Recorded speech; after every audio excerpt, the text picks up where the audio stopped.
call this meeting to order of the Transportation Commission meeting of 6/16/22. Mr. Brulard has agreed to run tonight's meetings. We do have a quorum, so any direction to staff can be given, but elections cannot be made, and votes will not include me, Linda Peterson Adams, or Corinne Viville, because our reappointments have not been verified by council, even though requests have been made to do so. The very important work that this commission and other commissions do for the city, but more importantly, for giving another voice to our citizens, should be allowed to continue until whatever reorganization is made through ordinance is completed. We need to look ahead to a positive and all-inclusive Ashland, and I think that the work we do as a commission, the work and the participation of commissioners, looks forward to enhancing communication and trust in our staff, our policymakers, and our administration. So with that, I hand the gavel, if I had one and we were meeting in person, over to Mr. Brulard to run the meeting.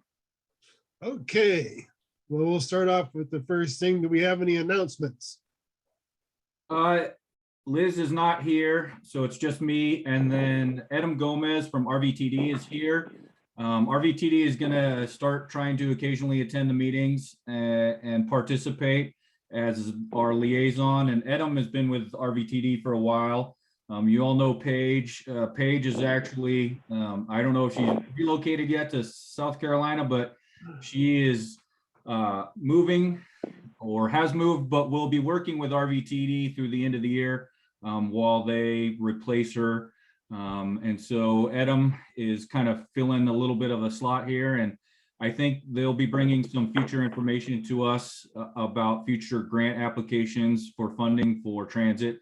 So I just like to welcome Adam, and we will make sure that he stays in the loop with everything we're doing from our side here in Ashland. Cool. Welcome to the meeting, and we look forward to seeing more of them. Scott, I do have a question for you. So I can't ask for consent. We can make motions and everything else with the four of us, correct? Yes. Okay. Yes. So can I get an approval for the consent agenda? Unless there's any errors anybody found?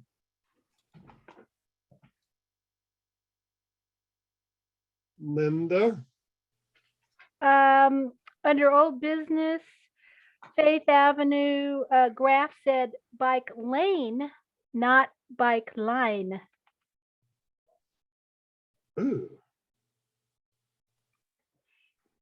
Any other, anything else? Kareem, you have anything? Because you usually find everything. There you go. No, I'm good. I missed that one too. Good for Linda.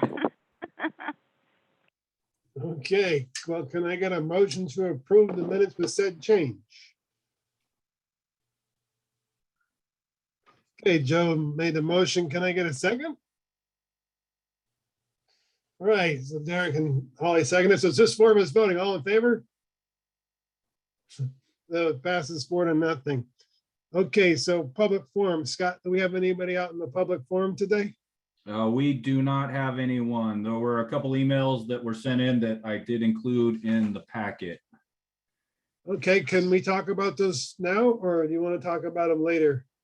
I did a site review of all four letters. We can talk about them now. Yep.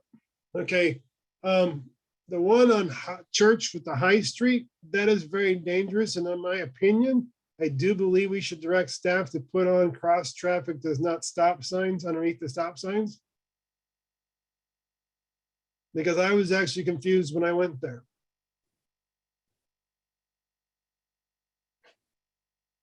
Also on Ashland Street, there is a lot of traffic there, but I don't know. We'd have to do tube counters, things like that, do traffic calming. I went to the person's address and parked out there, and you can see quite a bit of traffic. It's everything from bicycles to skateboarders to cars. It's a nice downhill slope. Yeah, and we, I don't think we have any speed or volume data in that area. I did reference Carol to the traffic calming program as a response to her email, and I said I would include it in the Transportation Commission packet for discussion as well. I have not heard back from her on the subject yet. Yeah, and I definitely think Brooke Taylor's email earlier, as I said, I think is actually has relevance and precedent, so. And then the other one from Kathleen Cooper, we're the ones who said to go ahead and put the crosswalk and striping there. I don't know how we want to address that, Scott. I went back up and looked at there. That's a pretty flat area where we put that. And I feel sorry for the people who feel that way. I don't think that it's actually a safety concern. I think the pedestrians being ran over might be a little bit more of a safety concern, and you can change how you're driving. And most of the time, the people who live up there have studded tires. So I'm not taking light what the person had to say, but that's a dangerous area for people who parked right up to the crosswalk of the trail. So this, Holly, Derek, or Joe, do you have any comments on those letters that came in?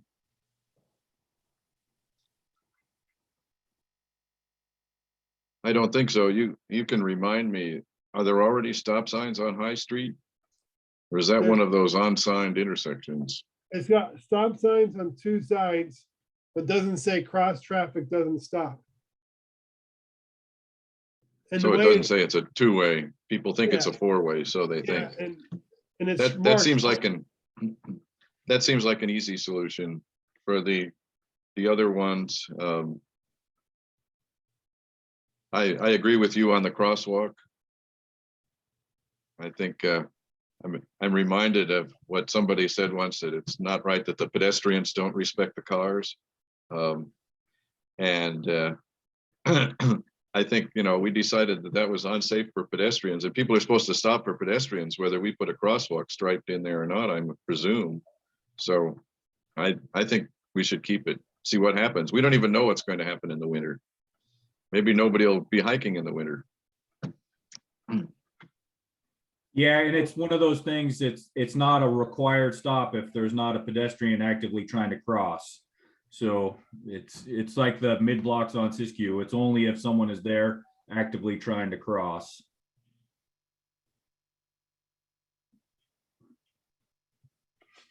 Derek or Holly? Pretty much agreed with your what you said about them. And yeah, I was kind of wondering how many people, if it is snowy and icy, are really going to be crossing the road, especially if they know a car is trying to come up it. I probably wouldn't, but but maybe that has been somebody experienced there, but it just didn't say that. But yeah. I did talk to somebody who lives at 1148 Timberline Terrace, so at the very top of the mountain there, and asked them what they said about it. Just for reference, they said they don't take that route going down. They take a different route down that's less steep. And I forget the name of the street offhand. So I guess when you get to the top there, there's a street that goes down, it's less steep. So there is another alternate route. And just for reference to when we do have inclement weather like that, after the primary roads have been plowed and cindered, we do go out to the rest of the roads, especially the steeper areas above the boulevard, and try to plow and cinder those as part of our overall process. So, like Upper Morton and anything above the boulevard there that is fairly steep, we'll eventually see, once the crews can get out there plowing and cinders, so we don't have issues related to, or try to reduce, I will say, any issues related to vehicles sliding on bad roadway conditions. And I'd also like to thank Steve Shapiro also for writing in a letter too. But go ahead, Derek. Can you guys hear me? Yep. Okay, I'm sorry, I wasn't here last meeting and I've got my 5-year-old, so I'm just trying to balance a lot of things here. We're dealing with traffic calming program right now and letters. Is that what we're We're dealing with the letters that were sent in the packet to us. So it's from last time or this time? this time, sorry. So is this the Liberty Street one we're talking about? I've got Liberty Street. Oh, no, this is from, I'm sorry, I'm in my wrong packet. That was the last packet, That was yeah. the last one. Yeah, and the same thing too, Derek, I did respond to that individual on Liberty Street and Okay. referenced them to the traffic calming program and the process, and I haven't heard back from them either. Okay. I'm just trying to find my, sorry, I'm trying to open my packet here. I obviously opened the wrong one. And Joe, back to your original question on Church and High Street, there's 4 marked crosswalks. So as we said, I don't think we need to beat a dead horse. It's a pretty easy one to do, to ask staff if we can get signs on those 2 stop signs. Crash report. Unfortunately, Officer McLennan is not really doing traffic enforcement, but thankfully he provided us some information for the last 5 months. Did anybody have anything they saw in there they wanted to bring up or talk about? And the only thing I'll say is we're going back to January because there was some additional accident reports added for each month. Just as a reminder, that's why they get refreshed and put in. So there was additional accidents added during that time that Leah got.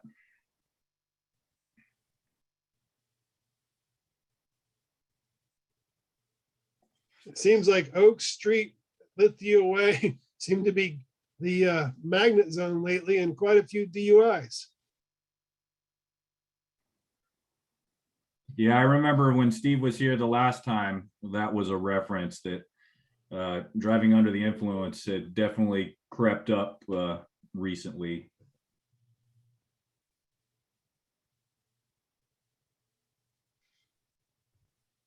Yes. So did we get through all the letters on the traffic calming here? It looks like we got 3 of them, right?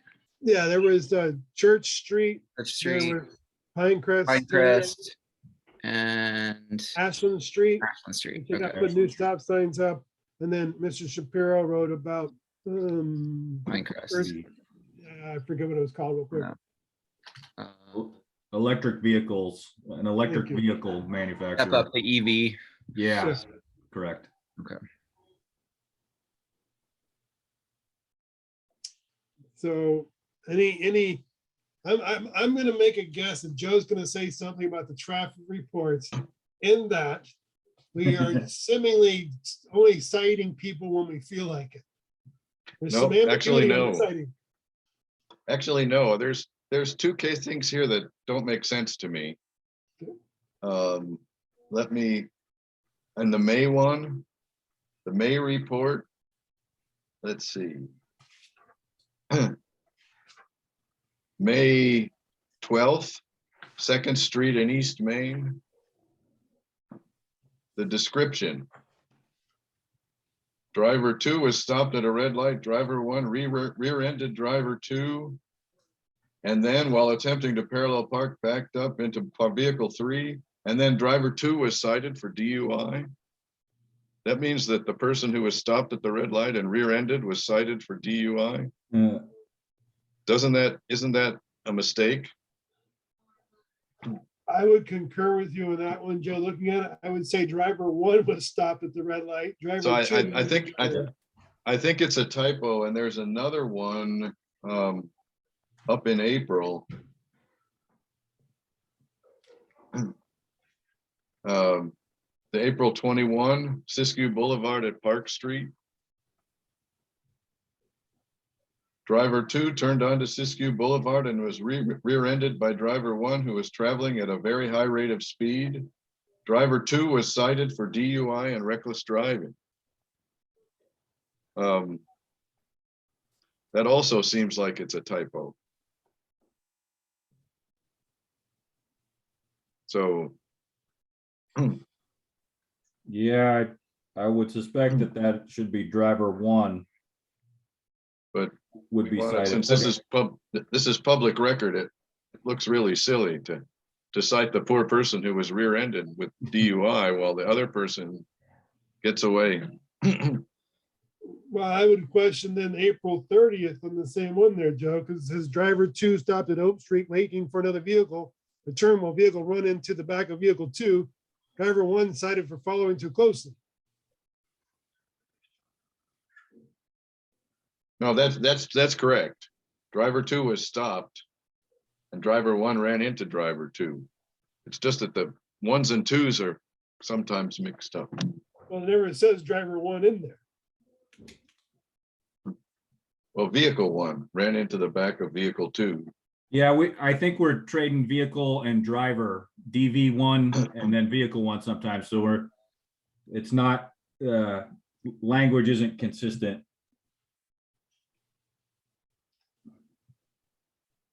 And again, I would sit there and go back to one of Joe's points he makes regularly is it seems like it's arbitrary who gets cited and who doesn't. Yeah, and that is policy.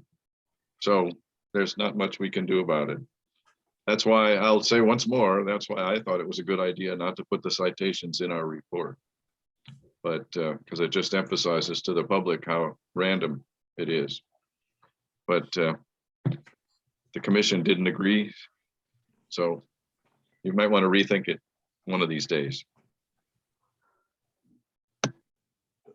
I would concur, Joe. Now that I've read through these many times, I hear that little voice of yours. I'm like, oh no.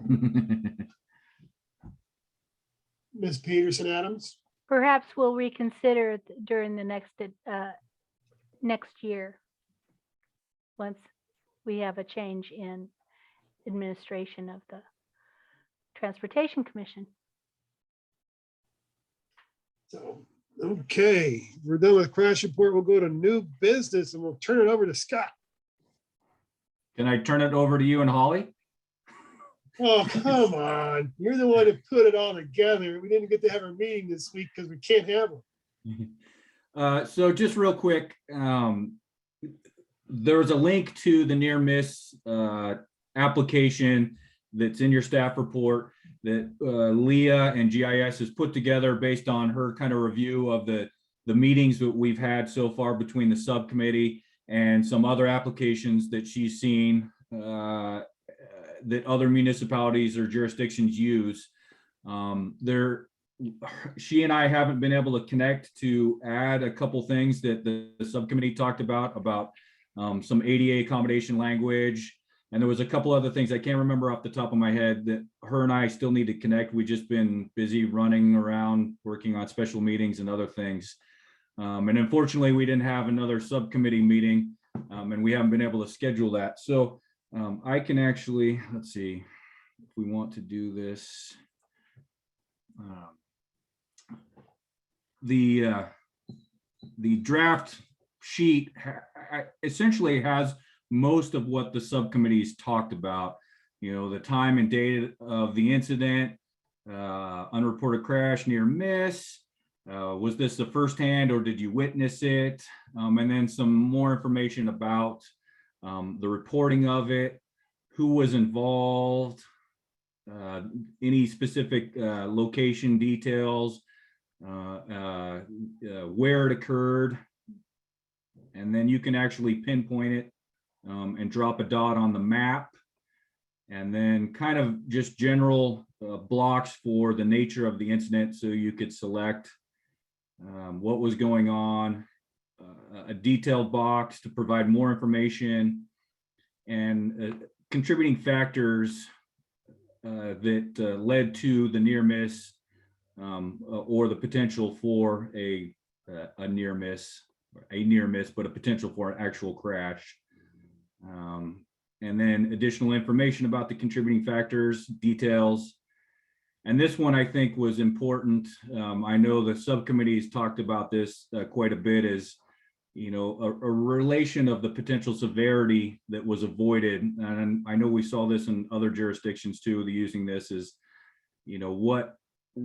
what your interpretation of what could have actually happened at the location where the near miss occurred, a location to submit photos, and then if you want to provide your name and phone number and email address. And then one of the things, if you submit with the information, there'll be an automatic bounce back email to you saying we've received the information, and it will be provided as part of our data collection system to the Transportation Commission and used to assess locations. We'll work out the exact language moving forward for potential future improvements, safety improvements, or things of that nature. So we put this together, and one of the things that we wanted to do was kind of refine this as a group. And then also, part of the question that we had at one of the subcommittee meetings was, does the full body of the commission have any more work that they would like the subcommittee to do as part of this near miss process? One of the other things that we need to discuss too is how we get this out and educate the public that this now, or at some point here in the future, will be a resource tool to use. And maybe we can overlap that with the discussion tonight about the public outreach education for the traffic calming program. So maybe there's some parallels for outreach that we could use. And so with that, I don't know, Mark or Holly, if you want to add anything, being and Corinne as the participants of the subcommittee so far that I'm missing.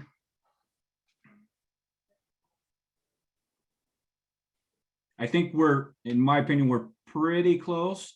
What we talked about is making sure that it wasn't something too difficult to fill out, too long to fill out as part of it, but collected useful data that we could itemize.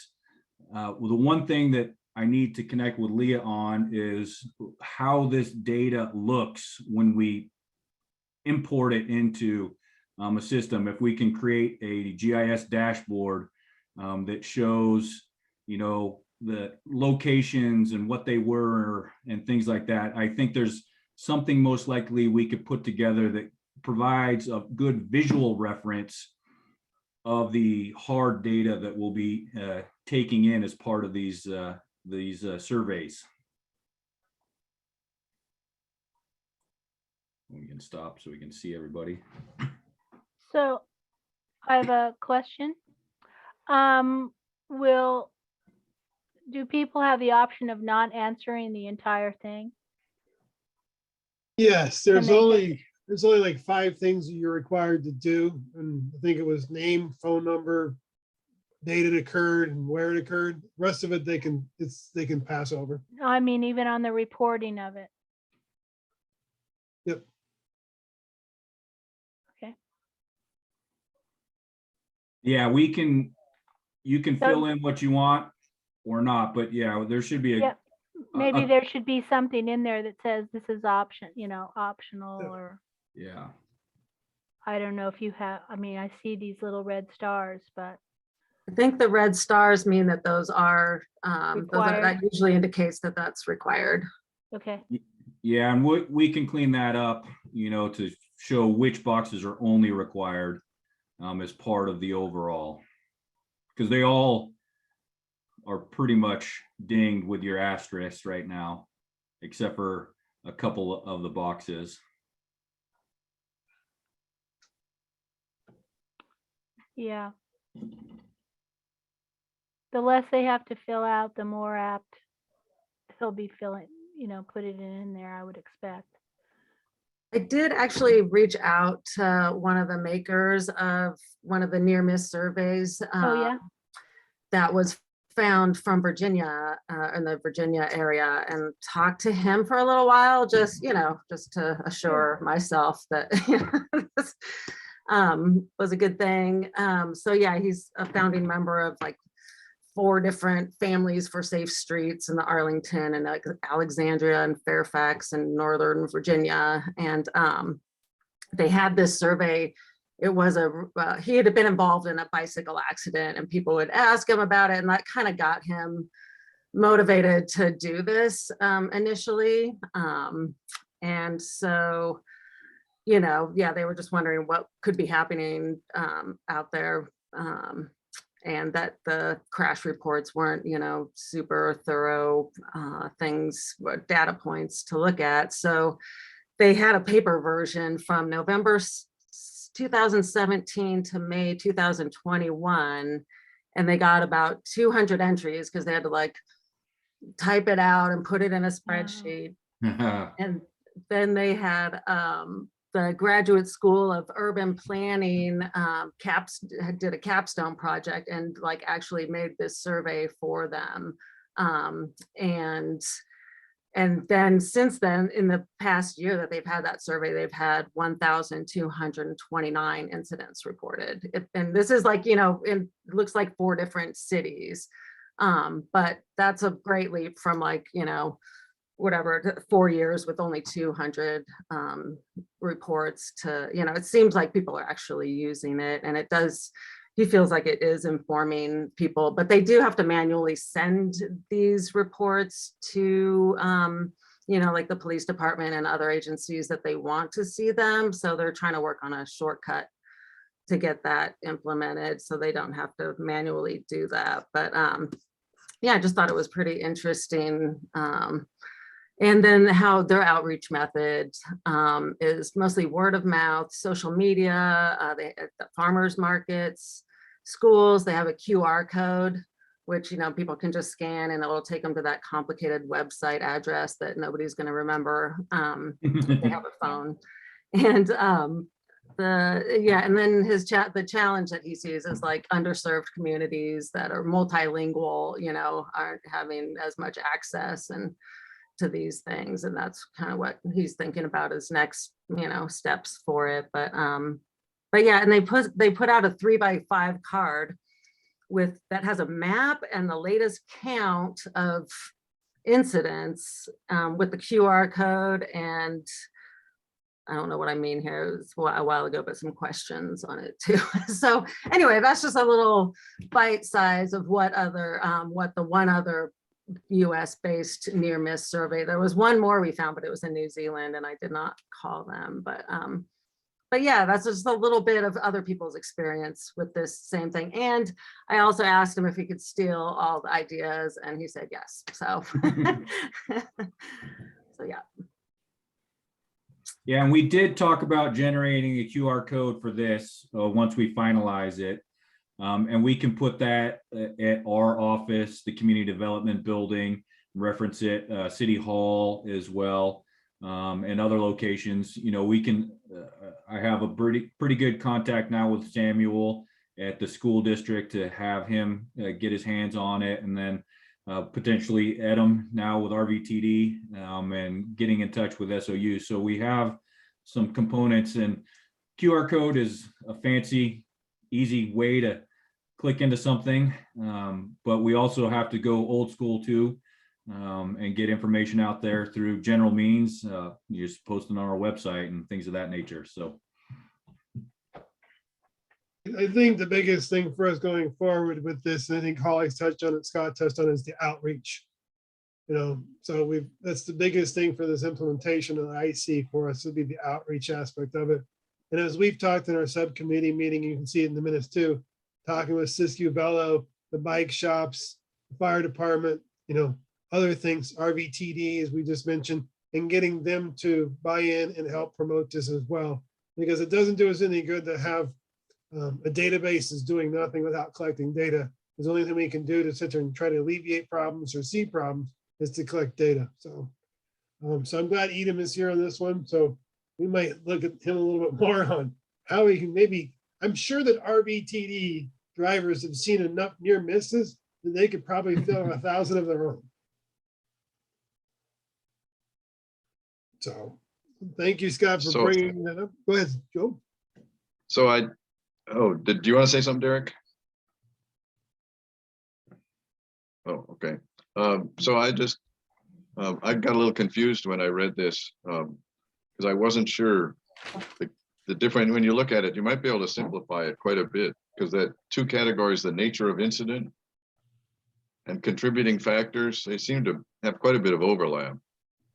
Some of these nature of incident seems to be contributing factors like distracted driver, which might imply that you want somebody to report that there was a distracted driver, even though there wasn't a near miss or a crash, just for instance. So it might be a little bit simpler, because there's really only, the incidents we're interested in are really only 2, right? Either there's a crash that was not reported, or there was an almost crash between somebody and somebody else. And all this other stuff is kind of setting the context for the situation, but I'm not sure that anybody's going to go through and check many of these boxes. I would just look at it and make sure that we really know what we're asking for. Okay. Because I'm not sure nature of the incident is really nature of the incident in every case. Because do you want people to report if somebody's blocked a crosswalk, like a loading truck? And there was no problem with anything else? Isn't that a So, contributing factor as opposed to an incident? mm, If you see what I mean. Mhm. mhm. If they describe the incident, I mean, you know, I walked out to start to cross the street and a driver drove past me. You know, it wouldn't stop for me. That's not even in there exactly in the nature of incident here, the way this is laid out. So it's just something to think about. They might be able to make it a lot simpler and less daunting to the person who goes in to fill it out.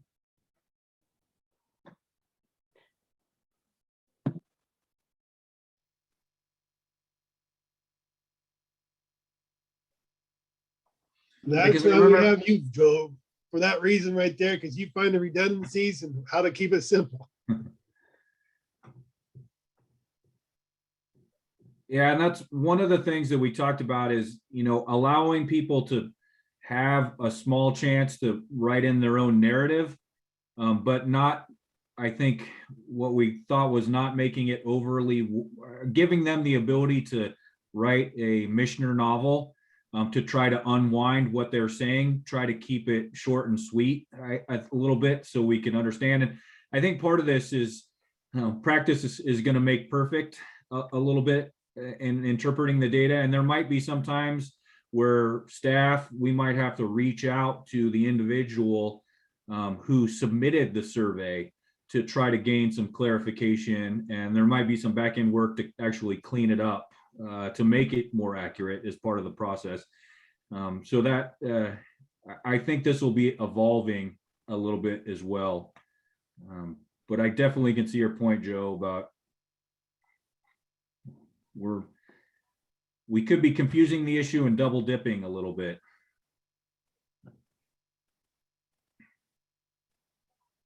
I don't have the other one pulled up, but I'm pretty sure these were like pretty similar to the one that the capstone students did. I know there's like but compared to like what I submitted for the first time, mine was like way too long. But like you want to kind of capture all the variety of like ways, you know, to really tease out what's going on with these issues and And whether it can be corrected by something or. yeah, and I mean, I think the other one, like I know the other survey from Virginia, like it was laid out more of a grid pattern instead of a list. And I don't know if that's easier for people to look at, but it did seem like there was a lot of choices there, and they are still getting like over 1,000 people filling it out, you know, in a year. So I think this is pretty close to like their wording as well. So, but I could, you know, check on that.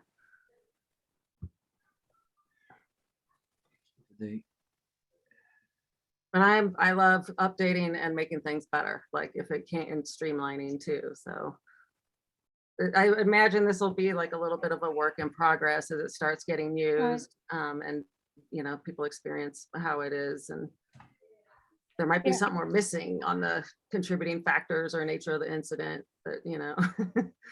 So yeah.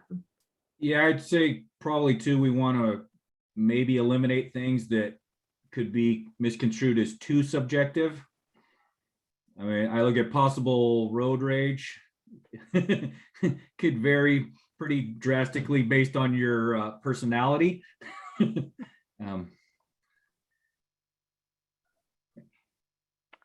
But yeah, I think that might be explained in the in the lengthy information, explanation. yeah. I got out of his car and threatened to hit my car or something. And of course, excessive speed will come up every time. If you ever look at traffic calming, everybody's like, they're doing 8 million miles an hour past my house. And we go out there and do a speed test and see the 85 percentile is 22 miles an hour. Yeah. Remember when somebody's walking and somebody goes by at 15 miles an hour, that seems like excessive speed. So again, that's a subjective. Subjective, is that right? Or objective? Crap, I can't remember. Subjective. I was right the first time. So it can still be fine tuned, and that's why we like having everybody's input. You know, for Yeah. us who were working on this, it seemed perfectly fine. We knew how to work it. But we also have to remember the ADA language and how we can make this available for people according to ADA. I mean, I don't know if Corrine had a chance to go and load this up on one of her software systems, but could she fill this out? That's one of the questions we keep going to. I haven't tried it yet, but I will. That's a big one for us, is to make sure that she can fill it out reasonably. And if that doesn't pass muster, then we know we need to change it. Okay, I'll fill it. I'll check it out.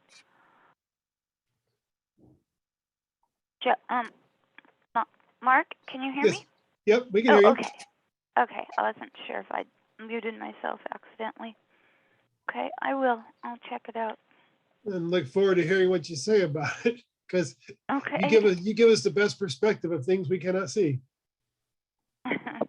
No pun intended on that one either. I have a bunch more to complain about, but I'll get there.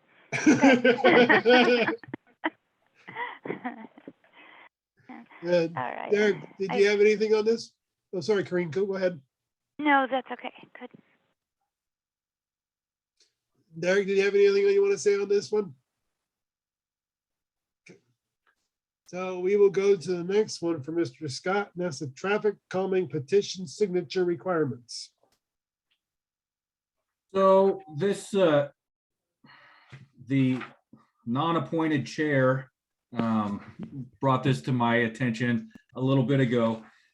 We put language, and I remember why, in the traffic calming program for petition signatures, that someone signing had to be the actual owner obligated to the property. It couldn't be someone renting the property. And I think part of the reason we initially put that designation in there is we had spoken about having a potential financial obligation based on the improvements being done, like an LID. The property owners would be obligated financially for a certain percentage of the improvement. We kicked that around initially when we were talking about the traffic calming program. And that's kind of the structure of wording associated with the LID. You actually have to be the property owner because you're financially responsible for it. And so the question now has arisen is, do we want to keep that language, or are we comfortable with having someone who is a renter of the property sign in favor of a traffic calming program? I certainly don't remember that initial discussion about only allowing property owners to make complaints.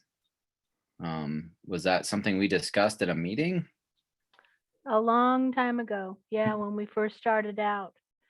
And that's why I brought it up again. And my opinion is that we should allow renters to file it too. Once we get to a point where we're in the second level, they're going to have to form an LID anyway if we're going to ask for a certain amount of money that the city can't afford to pay for it.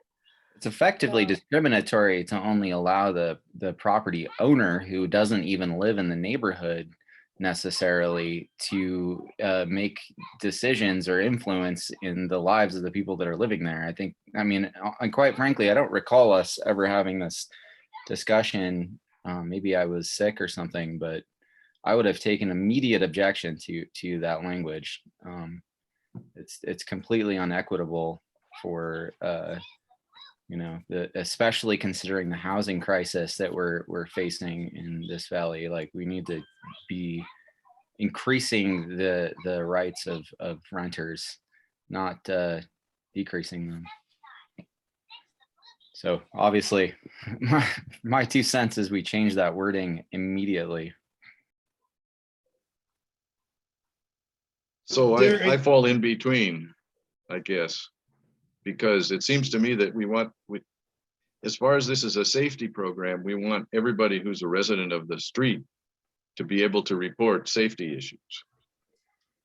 But when we get to the next phase, which is making changes to the street, whatever that may be, then at a certain point, the property owner has to have some kind of input. Why? Because we may be, I mean, let's be hypothetical. What if we decide that the only way to improve things is to remove parking from the street, or to put in speed bumps, or to make some major changes to the street flow, or make it a one-way street or something like that, that the property owner might feel is impinging on the property values of his or her property. I think they have to have some say when we do the actual remedies. Then Now, they should we sell want to their know about property. the safety issues. Well, they can, but Yeah. I mean, Yeah. face it, this is Ashland. The commission has zero power to do anything, and 3 loud property owners are going to outvote anything that we say. So I think we have to involve the property owners at a certain point, but we don't want to say only the property owners can tell us we've got to look at a situation. That's kind of where I fall. Yeah, I think the consensus would be, the compromise would be is that we allow any resident or property owner to sign the petition. But, if once we get to that next step, that's when we probably would have to incorporate property owners' opinions on it. And we're saying But as a not matter of necessarily. policy that we want to include the property owner's decision about safety issues because of their economic investment in their own property. No, I think it's a matter As a matter of policy, what's our stance on why we want property owners making the decision about safety in no, the residents? no, It it would be what? the city, it would be the city making the policy to determine. But if they have to Linda, form, if they I have, know it's the excuse city me, making the I'm gonna excuse me. step in here for a second. You both had a chance to talk. We're Okay. gonna follow the rules of conduct here, Sorry. and I'm gonna follow up with this. There's a reason why that language is there, and it goes back to when we did the tax base for the fire station in the 90s. The problem is a lot of people got to vote for whether we were gonna raise the taxes on property taxes in the city of Ashland. I think it was in 1997 or 1998. And so they allowed every renter to do it. And what ended up happening, Derek, is a lot of the property owners were very furious that they were going to have to pay taxes, more taxes by people who placed a vote that actually didn't own the property, though the property taxes were going to go up. And so that's where started some of this language in the city's charter and stuff like that. When you're doing an improvement and you're actually going to increase a cost to a landowner, you have to give them the right to be able to speak and say whether or not they want to be able to be financially responsible for something or not. And so I actually fought against the city on this a long time ago, Derek. So I'm very familiar with this actual language because of that tax bill. I was like, you want to raise my rent? I don't care. If you want the better fire department, knock yourself out. I want the fire trucks here faster. If you got to raise my rent $75 a month to cover the tax increase you're going to get, so be it. So that's where part of this comes from as far as the language goes. When it gets to a certain point, the person who's going to be economically viable for having to chip in or not chip in is the property owner, and they do actually have a right legally to say yes or no to something. So if we circumvent the property owners, it's going to come back to the city as a lawsuit. Go back to 98 and look at it. Yeah. Mark, and what are you referring to here as far as their right? That there is no legal right that an owner of property has to make policy decisions about safety in a municipality. Not If you've the got like, safety concern. if there's a precedent, if there's a judicial precedent, or if there's a piece of legislation that you're referencing, like let's put that on the table. But there, as far as I know, there's no judicial precedent, nor is there any legislation in the municipality of Ashland or the state of Oregon that mandates owners of property getting to make policy decisions about safety issues in traffic They're not gonna view it as a safety issue. Not, Derek, I'm not arguing against you on any of this. I know, I'm just saying that regardless of how this was as a matter of city policy dealt with in the past, we as a commission have an obligation to make the decisions about what's best for the safety of the city of Ashland, not necessarily based on past decisions that other commissions have made or other, other policies that have been enforced. It's like our responsibility to come up with what we think is best in this situation. And I'm just saying, to be clear, as a matter of policy, as a matter of our policy, what is our stance here? Is it that the owners of property have more of a right to decide the safety of the neighborhood that renters are living in than the renters do? I mean, that to me is insane. Like we should be clear about what our policy is about the traffic calming program here. I think there's two things we're talking about. One is safety and the other one is economics. So we have to divide those two things. And Scott's been wanting to speak and so is Linda. So Scott, go for it. Well, we're talking about property rights and safety, and I think, Joe, I'll give just an example, and because it will generate a potential risk. Number one, I think part of this is we allow anybody to sign a favor of phase one and start that process. Once we get to phase two, potentially, where we're talking about improvements and changes, and to me, Joe, I'll just use parking. If the only way to make this section of roadway safe for all the residents is to eliminate parking along the frontage of one house, and the renter is the only person, I'm fine with that, but the property owner is not involved in that discussion and he loses his frontage parking and not being able to be involved, he's going to sue the city because he's now inherently lost value in his property because he had something that was there when he purchased the property. So it's a liability and a risk that we will have as part of a process if we don't include them. What's the specific liability? I mean, that's not an intentional tort. There's no tort there. Like what's the liability coming from? Couldn't there be a tort? Wouldn't it be a tort if you devaluate someone's property? No. You can't tax no, that's market economics. Okay. Well, also, we can't ask the property owner to pay for upgrades or whatever without their approval, without their consent. It's taxation without representation. So I see that we get as far as we can. Everybody who has any interest in it signs, and then we figure a lot of times there's no financial or there's really nothing. We've not chosen to do a lot about things yet. We aren't making any major changes. So I don't see what property owner would have an issue with things getting better, but they need to be involved. If they have an issue, then they're real jerks. Once again, why do they need to be involved? There's no intentional tort here. Like, I mean, and unless I'm missing something on judicial precedents or legislation that like neither of which have been cited here, like why does the owner have to be involved? Okay. Scott, you mentioned you think that there is an actual liability incurred there. Can you please elaborate on that? Like I'm not like comprehensively up to date here. Is there something that you know about that this has happened before in the city of Ashland being sued because the property's been devalued from city policy on something like safety? You can sue anybody for anything in today's world, and they will if they think their property has been devalued because of an improvement, or they will try to stop an improvement from happening because of the devaluation they think will occur. I'll just reference the canal piping project. Oh my God. So, yeah. There's really no reason not to involve the property owners. There's absolutely a reason not to involve the property owners. No reason that they according not to be you, Linda, involved. According to me, there is a reason not to involve the property owners.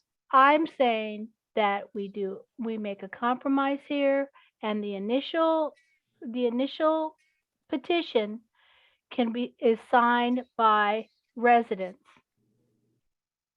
It does Any not have resident. to be any resident.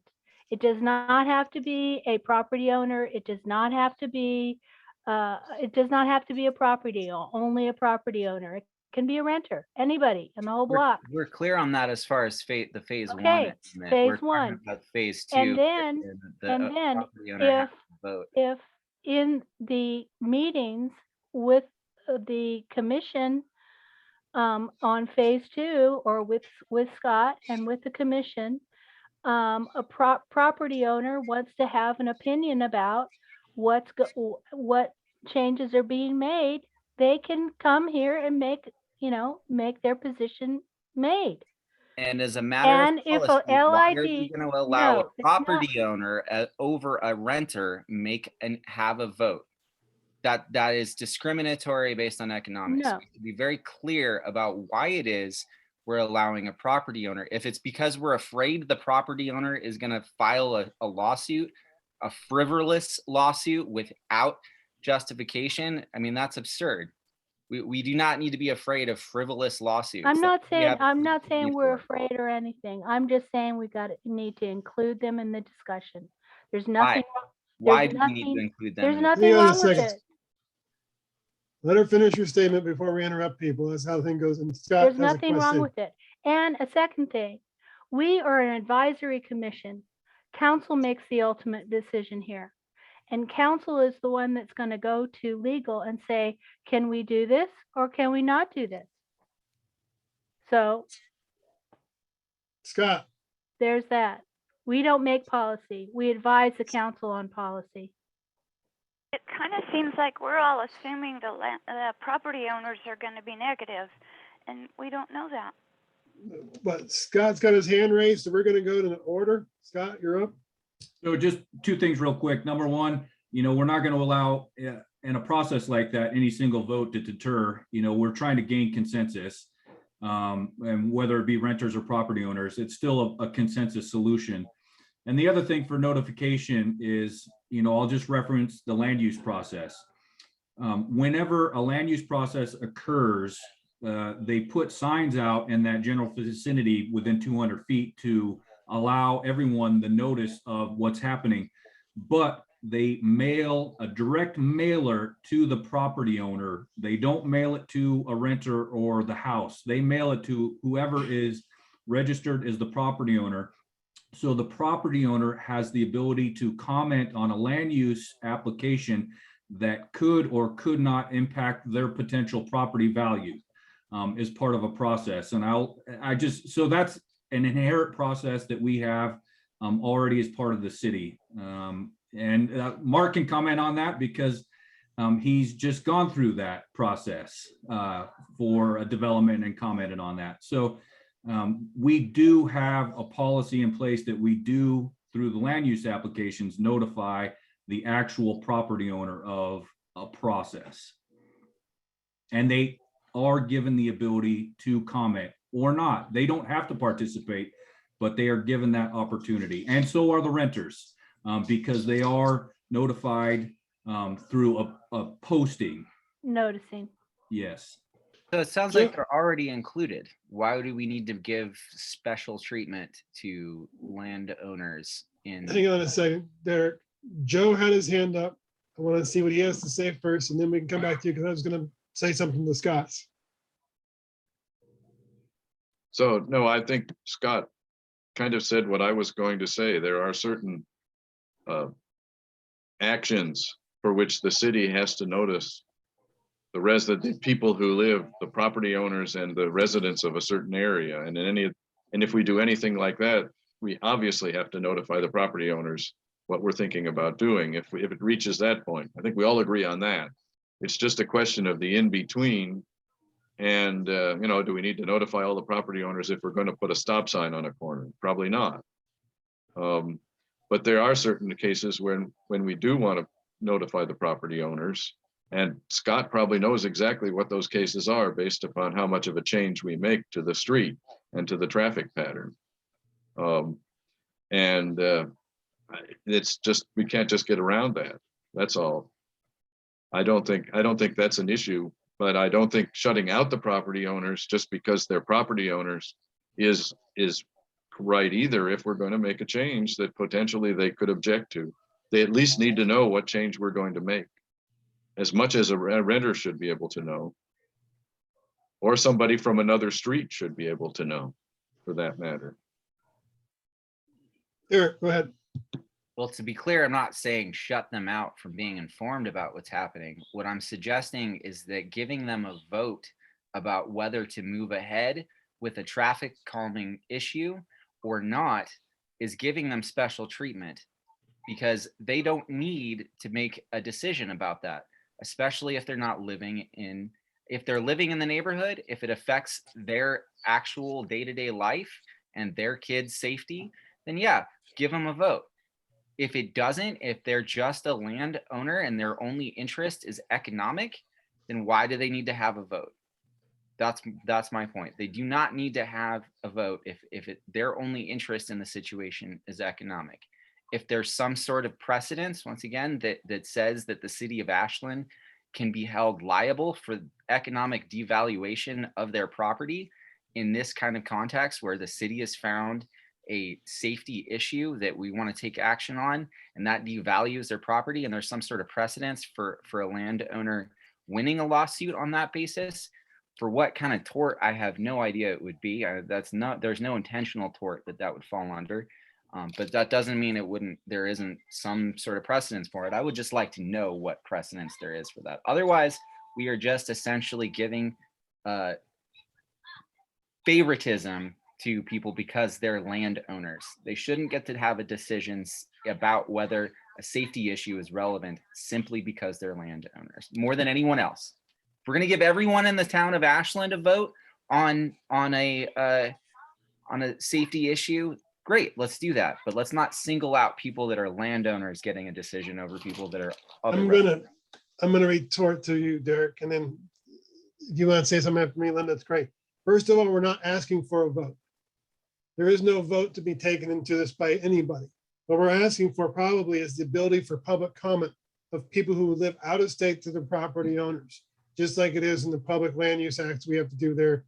We have to give everybody an opportunity to speak publicly about it. But you got to remember, phase one is anybody, right? To go to phase two, we're just asking them to be involved. We're not telling them they got to vote or anything else like that, because we have set criteria for stage one. We've set criteria for stage two. And then, believe it or not, we have to sign off on it. Us as this advisory board have to sit there and give our advice on how we want to see the project go forward. So I don't think we're discretionary saying, oh, the property owners, only people who can vote. We're not actually for a vote. We're asking them for public comment on something. If a property owner doesn't have public comment availability, they can throw every kind of appeal at the city council for everything they could think of. So Derek, I think we need to separate it as two things. We need to have the first stage. Anybody who lives in the city, well, we don't know how, we got to be careful on the vernacular, how we say lives in the city limits of Ashland. But anybody who lives here should have the right to be able to say something and fill out and get 5 people who live on their street to fill out the traffic calming thing. That gets us to stage one. There's a point system that's numerically there and written out. How do you get to stage one? How do you get to phase two? And phase two, again, we advise on it. But if we don't give the property owners the ability to have a public comment time, I think we'll come back to bite us and haunt us. I don't think anybody's going to be against safety there. And I'm 100% with you on this one. I don't want somebody in Los Gatos, California, saying what we can do on Liberty Street or whatever street it may be in town. That's completely usurious, in my opinion, of how you're sitting there doing something. So I agree with you on that one. But I think with our point system that we have and the matrix we already have, I think it's very easiest for it to go stage one, stage two. But when we start doing improvements or whatever it may be, we should allow them the ability to have a public comment time, just like we do have here in our meeting. We have a public comment section that people can sign up for. Yes, and it's already in the process. We already have a form all filled out for how we go through the entire process, and public comment is part of that. It's not a matter of voting whether or not the property owner has a vote on it. It's a matter on whether or not they have the ability to make public comment after it's noticed. If we end up, if their opinion affects the score. Excuse me. We can't go in there and put uh, uh, fill in the whole sidewalk without noticing, fill out the whole street with the sidewalk without noticing it. We can't go in there and remove all the parking without noticing it. Is that right, Scott? You know, it that's just not going to happen. I don't think anybody was suggesting not to do noticing. What I was saying is if it affects the score, because this is all based on a score, that it reaches a certain threshold before it moves on to the next phase, right? That's how we've been doing the traffic calming program.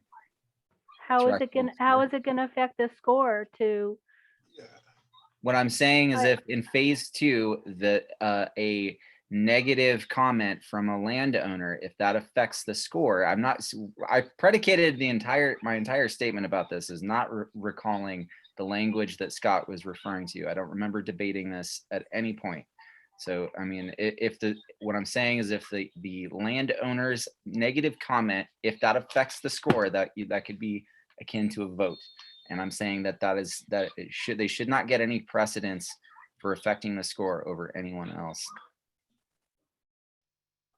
I don't see anywhere where is the case. Yeah, I guess I'll just say my concern is I don't think that's the case. What I'm looking at, because I'm the one who's going to have to drop the hammer and actually move forward with the improvement with whatever that is. And I'm looking for, as I said, just general consensus that everyone is, I don't have to have everyone in agreement, but I want to see that there's general consensus support for Yeah. this and invite people to have the conversation. As honestly, I'll say this, that we might have a landowner that does live in Los Gatos that says, oh, well, we did this here in our neighborhood where I live. Have you considered that? And bring something new to the table as far as that comment and discussion. Or they might say, I don't care, but we are in a location and a function that we do want to invite people to participate in a process. In order to get the best outcomes. And I think that's what the focus is to get the best outcome. And I'm a City of Ashland employee, and my focus is to get the best outcome for people who use the streets in the City of Ashland. And then did you ever hand up first or did Derek? I was just going to point out that we had an out of town person come on Weimer Street, one not referencing the parking on Weimer, and he had a say, and we determined that we needed to do something that may or may not have agreed with what his opinion was on it. So, and he was the property owner, but there were changes made up there on Weimer Street with input from more than just the wherever they lived people. So, I mean, and we're trying to make safety improvements for the whole town. And this is the program that we have is for traffic calming, in neighborhoods where neighbors get together and fill out the forms and sign the petitions and, Go ahead, Derek. I have one thing to follow up after that. Go ahead, Derek. Well, I just think Joe made a really fantastic point that their property owners are going to be looking at this from an economic standpoint. And the reality of the situation is that if you have a landowner that is not living in the neighborhood, their only invested interest is economic. And that, they are going to come to the table with that specifically in mind. And if this is about getting consensus, then, we're going to have opposing interests. People that are invested in the economic interests over the safety interests, you're not going to get consensus on those things. Often what's most safe is not what's most economical. So, I think that's a potential point of conflict that we should have specifically thought about before it comes up and have some sort of policy in place to manage it. Hey, Derek, and then I'm going to read from phase 2. The public hearing will consist of a report prepared by engineering staff, public input from neighborhood residents, and discussion by the commission. So it says in phase 2 already, neighborhood residents. So nowhere in there does it preclude neighborhood residents from being in the hearing. So I think that should be able to help alleviate some of the equity aspects of this, right, too. And then the major phase 2 solutions, blah, blah, blah, blah, has other things around with it. But it does specifically state in there, neighborhood residents. So I think we're probably talking semantics a little too much here as far as definitions goes, because we already have it in there that every resident in the neighborhood has the ability to speak. So you're looking at not just, I think it's more or less we need to notify the property owner that we're going to be doing something in phase 2, but it does specifically state residents, not property owners in phase 2. I had been referencing what Scott said at the beginning of this discussion, was that there was specific wording referring to the property owner. I wasn't That aware was- of that. So that's why I said I don't remember that discussion. I don't remember the wording. Scott's got his hand up. Well, that, I'll just say that, Derek, that was specifically when we originally started this, is we had talked about putting some financial burden on the property owners for significant improvements. I do And recall that. Yeah. That, the only way you can do that is to have them at the table as part of the conversation. So they have to know, because you are going to financially obligate them potentially for improvement. So that was the reason that was specifically in there when we first started that. I think we're splitting hairs a little bit now, and we do have, we always worst case scenario everything, and that's our kind of our nature. I do think the process we have in place for phase 1 and phase 2 to allow people to participate if they so choose or not, whether it's a resident or a property owner. And I to your point, Derek, a little bit is we can also push back if they don't like the safety improvement from a property owner standpoint, not the resident, that it might devalue or provide some devalue. We can always push back saying that safety always increases value. So that you can spot a NIMBY argument if you want to. And that's part of the recommendation of this group, is to take that input in and make a recommendation moving forward. So you're going to take all that input in, you're going to make that recommendation to me or the council, and then I'm going to move that forward how I see fit as part of the process. So it's just allowing the process to happen and move forward with it. And yeah, that's it. I'll stop. I can. Oh, don't stop. I mean, you're exactly right. And I think then that's reason to, not require property owners to sign the petition. It can only be property owners. No, we don't want that. And just take that out. Yep. Okay, so we would need from either Holly, Derek, or Joe, or myself, actually not myself, Holly, Derek, or Joe, a motion that we would change the signature requirements. Because right now the signature must be from resident who has property rights, control over district, the distinct address is in the draft right now. So we would need to make a motion to change that. Am I correct, Scott? That would be the cleanest, to have that be resident. I'll make a motion to change the wording to resident and not property rights. Remove the property rights. I mean, arguably a resident has some property rights, but I think what we're referring to is property ownership. So remove any reference to property ownership as a requirement of a signature. I will make a motion to do that.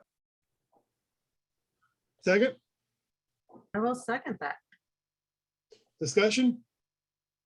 Can somebody tell me where that is in the document?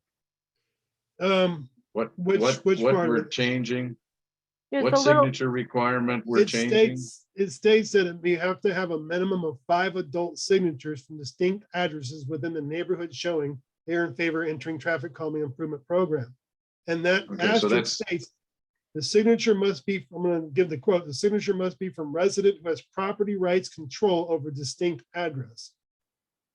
I think it Okay, should and just be, that's- signature must be from resident of the distinct address. Residents, yeah. Okay, and that's to go to phase one. Correct. And we don't quite know what we're going to do in the case of phase two, because we don't know what phase two measures we're going to take and whether we need to notice property owners or not. Right. Correct. Is that, am I correct in my interpretation? Yeah, it's just for the signing the petition to start the process. Any other discussion? Okay, we'll take it to a vote. So all in favor? So Corinne, that was 4-0. So you know it did pass. So, well, good conversation. I'm glad we're having these conversations because we do have to understand equity and social equity and economic equity that's out there. So this is a very good discussion, and we're all obviously very passionate about this. Otherwise, we wouldn't have just spent 40 minutes talking about this in detail. So now I think our next one was the traffic calming outreach. Am I correct on the agenda? Let me see. Correct. Yeah. Okay. The chair has requested discussion on how to facilitate public outreach to inform the community about the traffic calming program. The program is currently hosted on the city's website at the beautiful address. We should start putting QR codes out.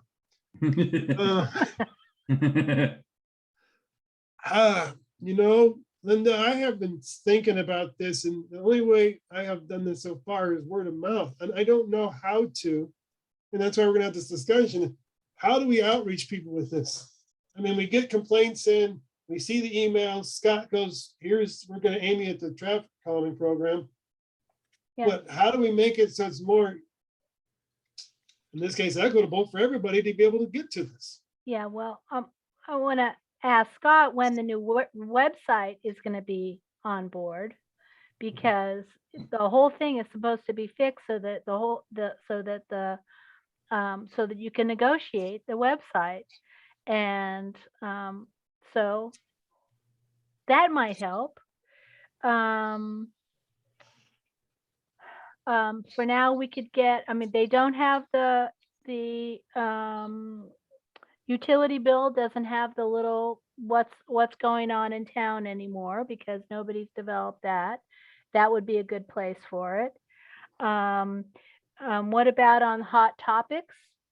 The hot topics button, maybe we could get something traffic calming and the new near miss thing on a hot topic button once the survey's done.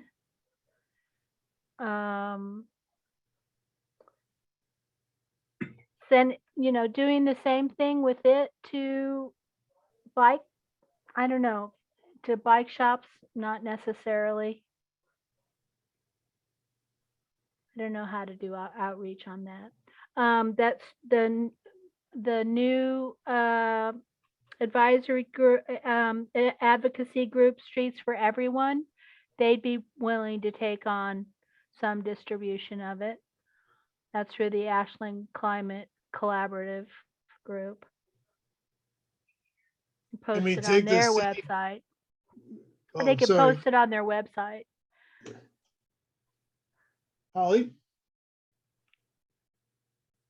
Yeah, I was wondering if, like, giving, I mean, it is such a long website, but you know, like if people, are they calling the police department to try to figure this out? Like, does the police department kind of refer people to this? Like, I would imagine, I don't know if people call the police if they think, you know, that there's a dangerous situation, or the, like, you know, people call the police to complain about this first, you know, or like where do they normally go for this? And maybe we can give those people this address, or, you know, pass them along. Yeah. Yeah, So I'd say typically, Officer McLennan is the one that gets the phone calls, and he has been starting to refer them to the program and giving them my contact information. as part of that overall process. So he is using his ability and his pulpit to send people in that direction who are concerned. And he is a good person to do that because he's the one who moves the speed trailer around town and he's the one who gets calls for speeding. So he has a system for managing the radar trailer. So he does and has been using that, using his ability to just point people in that direction. Holly, to kind of address that too, the reason why I'm actually on the Transportation Commission is I went before the Transportation Commission complaining about speed and volumes on the street I lived in, seeing that that was the only way that I knew how to deal with anything. And just like you came before us as well to sit there and talk about an issue that you saw, and you've now joined our wonderful board. So if that's part of one of the ways you can do it, is if the person who lives here wants to take the initiative enough, I think people will do something about it and will follow up with it. But I also wanted to go back to Linda's thing on hot topics real quick. We're not the view, but it reminds me of it. We have on our hot topics commission vacancies. And since we're going to be losing all the commissions pretty much, that would be probably a good place to put it. We could sit there and overput it there. And also, it used to be the hot topics was 5 items. And now I think it's 8 or 9. And I get to the point now where I don't even look at the thing. It is such a waste of my time. It takes too long to go through them. You got to go through them. It used to be 5 things. What is the thing? I mean, Joe, you professor, you probably know, how many things are people going to pay attention to before they lose interest? It's like 3 to 5 or something like that. It's now down to 3. 3. So we're putting 8 out there. So we need to have it kind of more tailored. I'm open for any suggestions on this one. Go ahead, Linda. I was just going to say that there really isn't, there's a lack of administrative staff to be able to do all this stuff. So, I mean, that's one of the issues that we're having here. So, if Scott can get some help doing it on these different sides, that would be great. Scott? So I think to answer Linda's first question, I believe there was a focus to get the website, the new updated website up and running in 60 days. And I believe that was, the mandate was 30 days ago.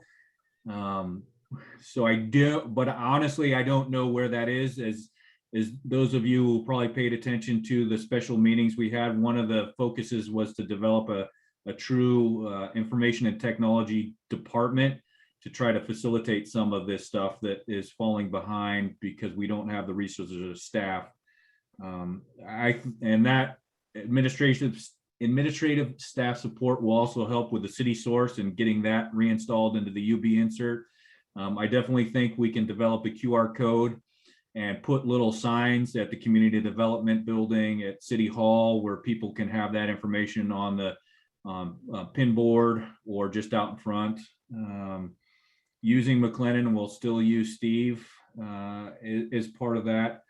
In the streets for everyone, I think, I think there's resources we can send Ann Beligia an email at Ollie, and she could probably use her network to get information out through Ollie as part of that. And then you guys, through your networks, letting people know that these things are available as well. Is part of an overall process to educate the public. And I will say that whenever the non-appointed chair goes before the city council, she does reference the city's traffic calming program. It's a habitual process that she does. So she has been on the forefront in public meetings of letting people know that that is available. So that's another resource, just public education, even through the council. And believe it or not, I get asked a lot by people in town because I know I'm on the Transportation Commission. Can you put a stop sign on my street? There's a traffic calming program. I'll hit it up. I also think though that, before COVID, we had more people, including myself, who come to the public meetings. And we got a lot more, I think, out of the public meetings and having people in person. They felt more like they had a chance to say stuff. I mean, We used to get Yules every meeting, and I loved having him there. I mean, he was great. He put a smile on our face every time and just always preached about EVs and getting electricity hooked up and everything like that. I do think at one point in time, if we ever do go back to public meetings, I think that is a place for people to come and say their beef or whatever it is and get people going on it as well. That's just my 2 cents.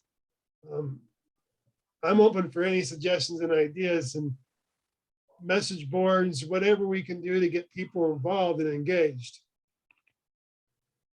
Scott had an idea, he had epiphany, he's writing something down.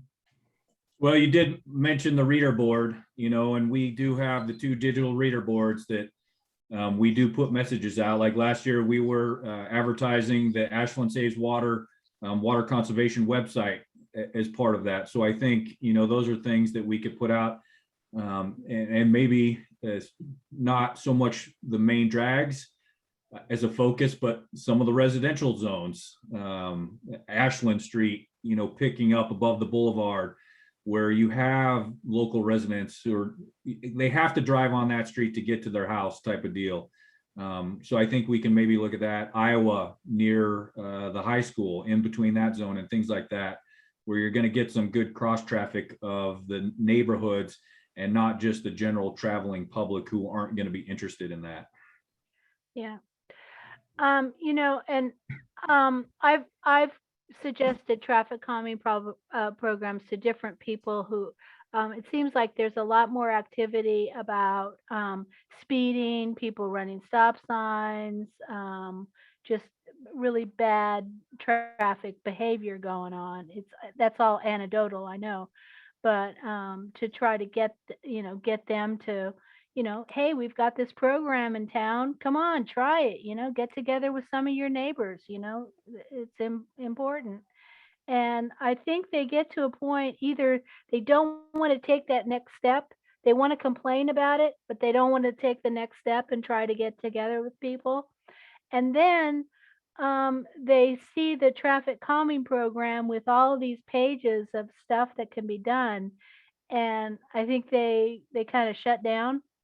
So if we had some way of having somebody that they could call, and that person could give them some instruction, say, hey, it's easy, here's what you do.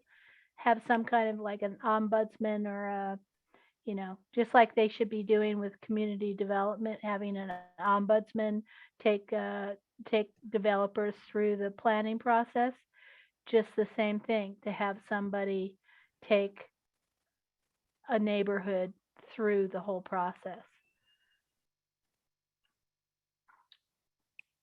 I have one question or comment that I just going through all this is kind of stuck in my craw real quick.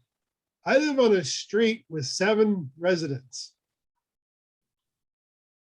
How am I going to get 5 to sign up on it?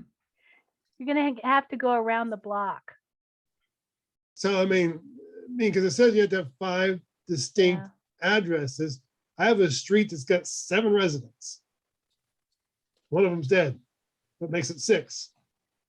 Well-reasoned arguments. Get them all on board. Well, Know how to bake chocolate chip cookies to take? yeah, I have 2 of them that That's won't a do good anything argument. ever. Yeah, I have 2 of them I know won't do anything ever. I don't want the city to be involved in the city stuff. So we might need to think about that on the 5, because there's a couple streets that I know of are quote unquote residential streets that don't have that many quote unquote residents on them. I think we can come up with some language, saying if you have a limited less than X or a limited number of actual adjoining properties in the roadway, that if you're interested as a resident for safety concerns and speeding, that I would like the Transportation Commission to still start phase 1 of the process, even if it's 1 or 2 people. And we know that you have a limiting factor because you don't have 5 signatures. That I think I would just bring that to the Transportation Commission and go, we had this request to do this, and they only have 2 people out of 6 who are willing to start. And you know, we're at no fault for really doing phase one at the request of a couple people if you are limited with adjoining properties. Derek? I mean, you could just add something like 5 signatures or 30%, you know, of residents on the street. You could just add an and if we could pick a percentile and throw that language in there. I mean, I can see Joe. Come on, Joe, let's hear it, buddy. Well,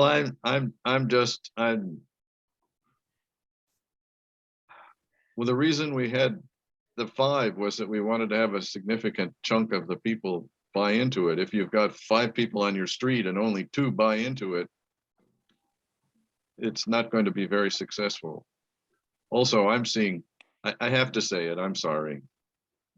This point system is so generous to the street that every residential street in Ashland is going to qualify for moving on from phase 1. So I don't know how Scott's going to keep up with it.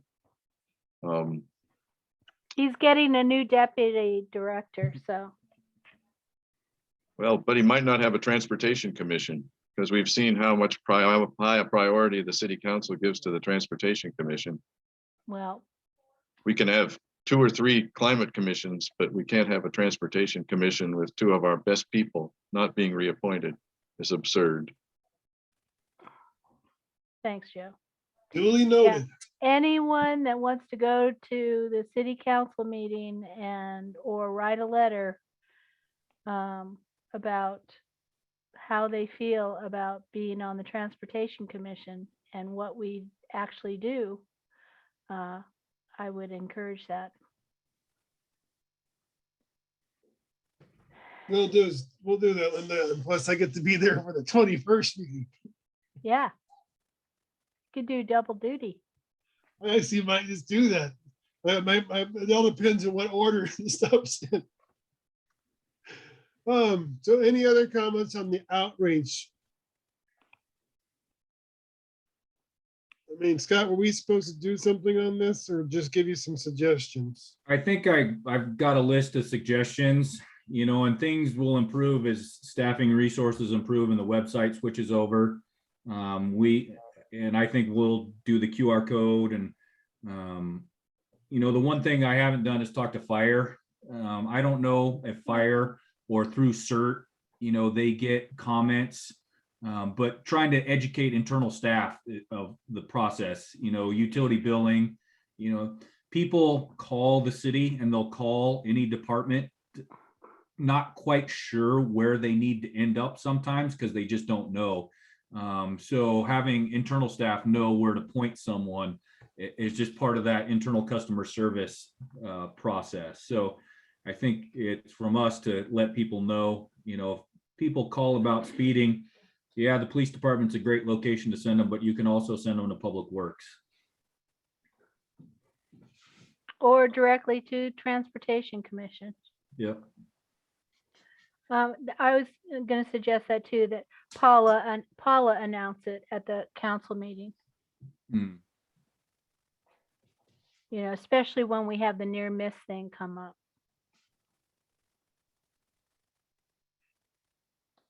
Okay.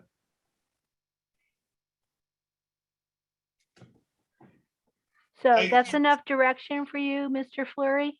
I think so. Oh, sorry, I'm not the chair. You gotta wait for me to say stuff this time. At least I have a voice this week. Sorry. I got a voice back 3 weeks ago, so just in time for the meeting. Okay. Corinne, did you have any comments you wanted to add on this for outreach?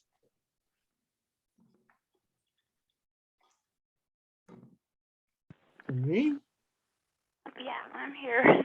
Okay, No, I think, yeah, no, I think that's, you guys cover it really well. I would have piped up. well, Okay. even though you're unappointed, you're still a valuable member of our team. You really think that we're all going away? I mean, if I haven't kept up with politics. Lady in the glasses could probably tell us a lot more. That's from, yeah, anyway. There is still negotiation going on Mr. Lassard, our city manager, has proposed a different configuration of commissions and their work, and there are discussions going on and changes are being made through counselors are making other recommendations, and it's going to be quite the lengthy process to make any changes. Transportation, the Transportation Commission has been set aside on the ad hoc list as opposed to a standing committee, and there's no definition of what that might be. But we are off the standing commission sign. They've also joined, they haven't kicked us off all the lists like they have done with some of the commissions, but on the, we're not on the real good commission list. So Corinne, the only two commissions they really want to keep is the Planning Commission and Historic Commission. They want to basically And the cut what? the rest of them. Housing and Human Services. Excuse me, the Housing and Human Services. So that's it. I And- thought the and- environmental board. Yes, and now, yeah, the Environment Board, which Councillor Graham wants it called the Climate Board, would be They a haven't even- combination. Yeah. Let them do all the transportation. They've been wanting to do that anyway. Yeah, well, But, you know, But they haven't even gotten the surveys back yet. Why did we do the surveys? it's all under consideration. The surveys is just one tool that they're going to use to be able to develop the strategic plan. It's one thing. So, just one tool. And so is any public input that we get from people wanting our commissions to be the communication. Since the transportation system plan is a mandatory rule, how could you sit there and think about cutting the Transportation Commission? It's one of the most absurd things I've ever seen in city politics. Oh, you can do that. A lot of master plans are done by an ad hoc committee. The water master plan was done by the AWAC committee, which was a ad hoc formed for the purposes of making the plan. So they could dust us off, bring us back out to do the TSP, and then send us back home again until the next time. And we can let city council do the traffic calming program. Yeah. I think they'd enjoy that. You know, and there's a lot of stuff coming up now, and with the transportation planning rule, the changes with the climate, whatever that LLCDC or whatever it is, stuff going on. So it just seems like transportation is integral to planning, period. And we should still be a standing commission. Depends on your priorities. I don't think our city council knows what their priorities are. Well, that is that is part of the problem. But in any case, they're not going to abolish the Transportation Commission for a few more months, and there's absolutely no reason why they can't reappoint Linda and Corinne, who are two of our most valuable members. I'll say it again. Thanks, Joe. I could understand them throwing me off, but I can't Oh, understand no, them no. not reappointing Corinne and Linda. That just doesn't make any sense. And they can always disband the commission if they so choose later on. That's within their powers, and they can do that. It doesn't hurt. Having a better commission for the time we have left is probably Scott would like that. It makes a lot of sense. I just think I'm really discouraged about the direction of the city and the direction of the planning that's going on and what's going on with transportation. Because there doesn't seem to be much commitment to having a well-run city. I think we really risk being penny wise and pound foolish in a lot of the Yep. decisions that they're making. Yep. So Scott's going to be the one that has to do the traffic calming plan. So that's going to add more to his thing. Right, right. But then they don't have to worry about fixing streets anymore. Won't be money. That's what they got in the questionnaire. Well, Yeah, I know. that's that. really an issue. And well, the other issue is that there's a difference between the general fund and enterprise funds. And they're conflating those things, and some have the vision that we need to spend less money, period. We need to cut taxes, cut fees, cut. And as far as I'm concerned, you're being penny wise pound foolish on that, and you're going to be burdening future generations with infrastructure deterioration that shouldn't happen. Anyways, we'll move on We- from this lovely let's- subject that's making everybody melancholy. yeah, So before we get to the action item list, I'd like to bring one thing up, Scott, since we're talking about traffic calming and things of that nature, and specifically Faith Street. We have the sheriffs on the road for Bike Boulevard. Wouldn't that, I mean, I already know where Joe's gonna come in with this. Wouldn't that qualify it already for 20-mile-an-hour zone? And couldn't we put 20-mile-an-hour speed limit signs up? But then Joe's gonna sit there and come back and say, what about the enforcement, Mark? So on informational What is items, that? we have component D, Faith Avenue. So I can hit you up with what we're actually doing on next steps for that traffic calming program. We've had some correspondence, so if you want to wait till D, I'll give you guys all the background on where we're at and answer your question. Or I can answer it now. It's up to you. Go for it. Okay, so I've been in an email conversation with a bunch of the residents there. We are trying to schedule a site meeting with a group of people. I think we've settled generally on July 13th in the afternoon. I put together a bunch of ideas. I think I've shown the group one of my pilot ideas for the mini traffic circles at the intersections of Wine and May. As part of a program. I've also referenced the potential to sign at 20 miles an hour because we do have the share the road and the sharrows, and it does meet the ORS requirements to do that. I wholeheartedly agree that we do have enforcement potential issues with not having the ability to enforce it. But that doesn't mean we can't do it and try to do our best. And hopefully the police chief can start filling some more slots. They're advertising for police officers now. So that could be a potential as well. I talked about actually looking at radar speed signs. So we're going to meet on site and we're going to kick around a few ideas.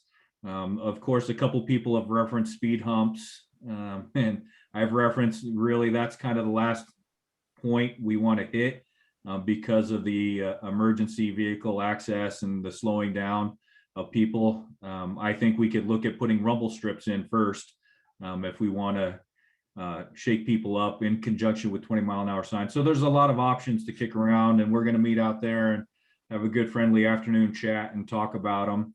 And if anybody on the commission's interested in participating, I'll send you guys the exact time and date.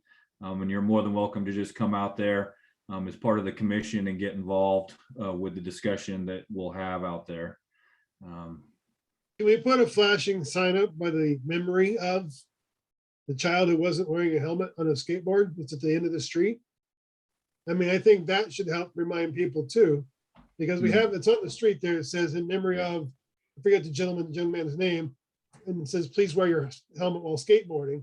I mean, I think that could be something we could use in it as well. And that's the reason why I'm bringing up Faith Street, because I've been spending some time there just perusing around.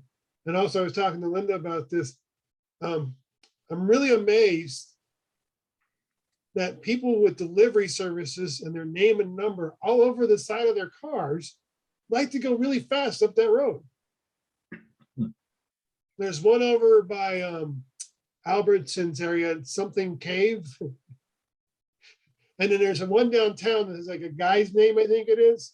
And it has a Tesla. And it's really amazing. Those two cars go up and down the street at really high speeds.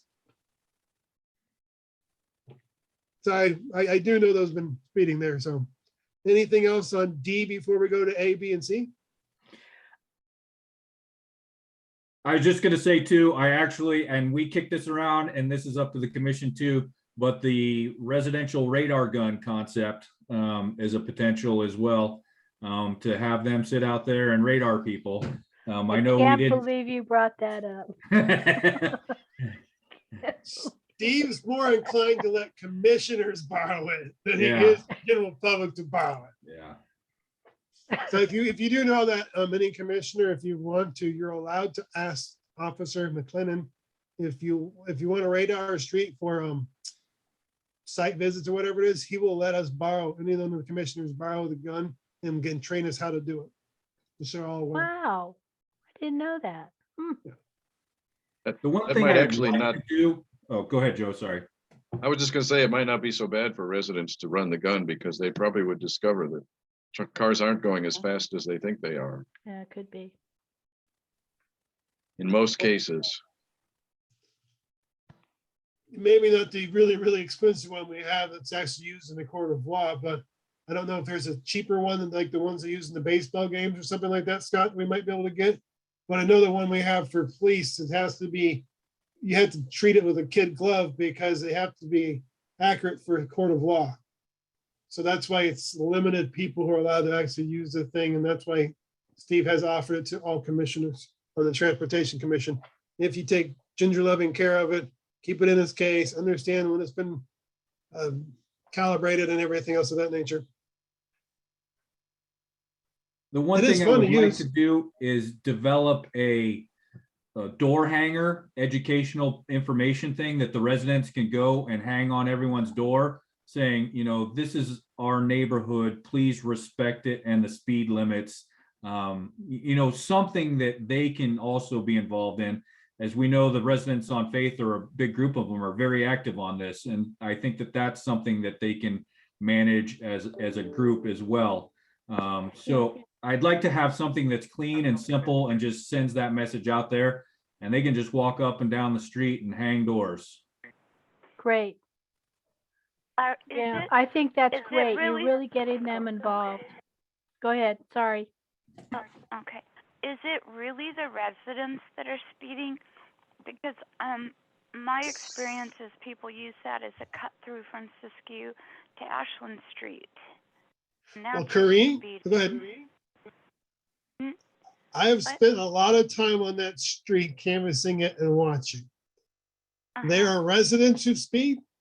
There are people who live one street over who speed and cut over on May and Vine.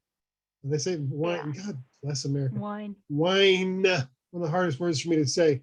And so, I mean, I do see some, Kareem, and I've spent probably 20, 30 hours on that street now.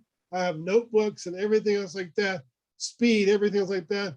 And I can't tell you how many times I've seen residents once hauling butt or somebody living, what's the street to the south? The one you live on, Kareem? Glendale. Glendale? Glendale. There you go. A lot of Glendale? people I see going over to Glendale. Now I do see delivery vehicle for one of the restaurants over there in the Tolman Creek Plaza. They do stream up it when they're getting to Siskiyou. Also the gentleman place downtown that's owned by a lady that has a Tesla. I see them speeding on that. For the most part though, I seldom see that many that go up and down it that are going to either Siskiyou or Ashland Street. I can tell you how many Subarus there have been. I can tell you how many Priuses there have been. I can tell you pretty much, you want to name the car and where it's going, I pretty much know where it is. And so you have to get, one of the things I've talked about many times is traffic anxiety. If we calm one street, and 2 streets over are going to have anxiety because we just calm one street down. And I've seen this personally when we did Oak Street. what it did is shoved everybody over to Hellman Street by the school and Nevada. And so we had an influx of problems in that area because people don't want to hit the road humps there. But it is problem of the neighborhood. I would say it's probably 70-30, 70% of the people who live in that region and 30% who are trying to pass through to Ashland Street and in Siskiyou. I was very disappointed on how many vehicles live in the area that I saw speeding. Encouraging. I know that the GPS tells people to go that way to the freeway instead of to Tolman. You know, I do that. I've been Really? with people in the way that the GPS sends them through down Faith around to Tolman. We Valley gotta, Lift does. we gotta Google them.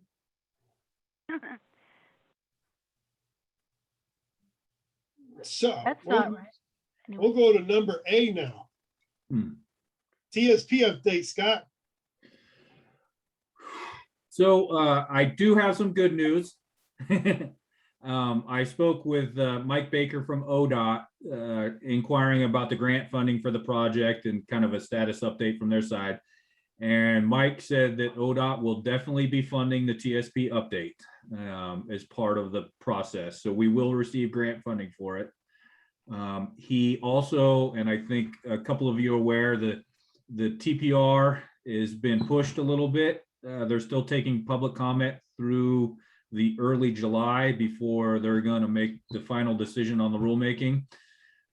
So that's slowed it down a little bit. ODOT is now ramping up and trying to hire planners and additional staff to support this next wave of TSPs that's going to hit as part of this process. And then they are also working on developing their own overall scope for TSP updates that meet the TPR requirement. And we talked a little bit about this before. It's going to require some minor revisions to the existing scope we have to ensure compliance. So once they do that and they feel confident and the TPR rule has been updated and approved, then hopefully we will be able to hit the ground running and start. But I suspect on how things go, it would be fall before we start. One of the things that Mike did say is that we might start earlier doing some background and some data collection and some assessments outside the actual like TSP work itself to build the foundation for that.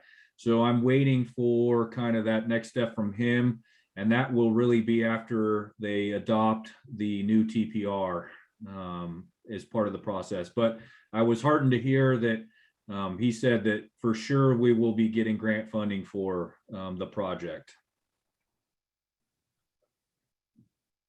That is great news, Scott. That really makes my day. I'm being serious about that. I'm gonna, since I get to run the meeting tonight, I'm gonna move a little bit. Can you go and touch on E for us? So there's two things interesting that have transpired recently. You know, we received the project identification plan grant as part of the Safe Routes to School process. That will, how I understand it, kick off in August with ODOT's consultant firm and representatives of the school district. They will be doing site visits and they'll be meeting with staff and we will be having 3 to 4 formal meetings with their consultant team and the school district as they start to work through the process of developing the PIP plan for Ashland Safe Routes to School. And once we get going, you know, I'll update you guys on where we're at moving forward. The second component is ODOT themselves have initiated a minor PIP outside of this Safe Routes to School project that we're working on, specifically for Bellevue School and the Tolman Creek intersection area. So I had a meeting with ODOT's consultant group and members of ASD a month and a half ago now to talk about this. And we all provided our input about safety concerns in that location and some thoughts about improvements to facilitate safer crossings, maybe reducing the congestion in that area, and how to support kids walking and biking to Bellevue. A week and a half ago, the consultant team met on site with representatives of ASD and walked around the site. They were there during peak time in the afternoon to see how the interactions occur. And they are working on kind of a write-up program for recommendations for improvement at that location. And this is something that's just been driven solely by ODOT, related to Tolman Creek and that area, for improving the ability for kids to walk and bike to school and making sure it's safe that they do so. So that's something that's kind of happened in the last 2 months, that was driven by ODOT, that I know you guys weren't aware of because it came out of the blue to me as well. So that's another thing that's happening in that location. And we will take that information as part of our overall PIP that we do for Ashland itself, and hopefully incorporate that into our final report for all of the schools for the PIP for safe routes. Excellent, excellent. And I was Well, we had some really good commentary from representatives of ASD, because they're the boots on the ground and they see this every day. So having them directly participate in this one with Bellevue has been great. And I think that'll really benefit the whole PIP project when we get to that too, is having those people who see what goes on a daily basis. Yeah, and I think it's good otherwise too, that ASD is getting together with city, with you, Yep. I think that's a really good thing. okay, Scott, let's say B and C are on the same page. So what are you going to tell us about rehabilitation of asphalt for the whole town? I mean, Ashland Street and North Mountain. So design is plugging and chugging along. We're a little bit further along with Ashland Street than Mountain. We are right now trying to coordinate with ODOT about construction timing for Ashland Street. And I don't know if you're aware, the ODOT is going to be resurfacing the Ashland Street overpass, and they are also resurfacing the East Main Street Bridge. And the East Main Street Bridge will be interesting because they need to close that down completely for about a month. And so that means all traffic will be pushed onto Tolman and or Ashland Street for that detour. Wow. They are also coordinating that construction kind of with the school district to limit impacts on the busing, and also outside of fire season. So we don't have issues with any potential evacuations that need to occur. And they are going to be staging the Ashland Street overpass to allow at least one lane traffic through while it's in construction in both directions. And we don't want our construction portion for the rehabilitation pavement to impact theirs. So we're trying to figure out a phasing plan with ODOT for how we start that work. We'll most likely both bid at the same time and stage our construction accordingly. Fortunately, the engineer of record is the same for both projects, so we have a good connection on phasing and scheduling. So that's something we'll be working on with ODOT. And we're looking at, as part of this, doing crosswalk improvements at the normal intersection there, potentially putting in a flasher as part of that process. We'll be removing some of the median islands, specifically the one at Faith, because you have no refuge lane to merge into when you make that left-hand turn, and visibility is poor in both directions. So there'll be some median island removals to improve that location. So that's the kind of the guts of that. We'll be doing some traffic calming on Mountain. I don't know what that's going to look like yet, but we'll be having a couple public open houses as part of the design charrette process on that one. So the public will get to come in and provide some comment. Well, one of the things that we will be doing most likely is installing the flashing radar speed signs directionally on Mountain. As part of that, is part of one component of the overall process. Where would that sign be going in? I'm sorry, Linda. We would probably put a couple of them in each direction. So we'd have to figure, that'll be part of the design and the layout to see where those go. Most likely above or below the bridge near the nature center in that direction. One is you head back down into town in the same direction, and then maybe somewhere up above near the railroad track area and around the corner. We have to figure out what makes the most sense and where we would put those to get the best bang for our buck. Now that we put the four-way stop in at the intersection of Fair Oaks and Mountain. Linda, Any chance for bicycle infrastructure on those two roadways? So Mountain has bike lanes, I'm and talking protected bike lanes. we're going to look at the chevron striping, but there isn't. They'll look at the lane widths, and I don't think we have enough to do that. We can look at the striping and the buffering, and I haven't seen design plans yet, but on Ashland Street, it's a little easier to look at increasing the bike lane width because we can reduce the travel lanes, and we can also look at reducing the merge lane width to pick up some additional space and some buffer as part of that process. Mountain, the sidewalk is set and there's no merge, so it's really tough. Yeah. I'm gonna make a comment about those electric signs. So we're gonna put them in an area. I mean, I think it's not equitable. We got them up above the boulevard by rich people's houses up there in the corner. We have them outside the city limits before a school, and we're gonna put it on a hill. I mean, I understand it. I mean, yeah, we had some, I still don't believe the data because there's no way somebody could do 85 miles an hour. I think the tube counter was incorrect when we were doing it that day. But those signs shouldn't be where there's not a school. We should be, I mean, we're not being fair and equitable with those signs, Scott, in my personal opinion. We're going to do it by a nature park, which gets residents around there a couple times throughout the year. I mean, we don't have, we have the Salmon Festival, which brings a lot of people in, some baseball games, but we don't have them by our schools. I mean, that's to me, it's ludicrous. We shouldn't have them on Siskiyou by the college. We should have them by the high school. We should have them by the elementary schools.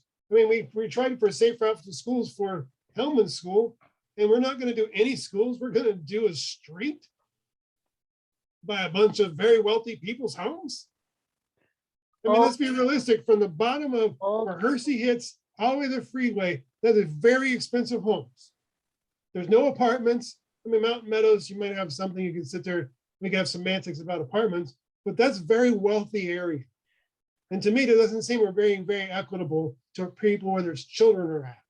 I mean, it's just, we can put some flashers or whatever it is to get across the street at the nature park, but come on. I mean, this to me is just 100% wrong that we're still doing and protecting rich people. That's just my opinion. Sorry.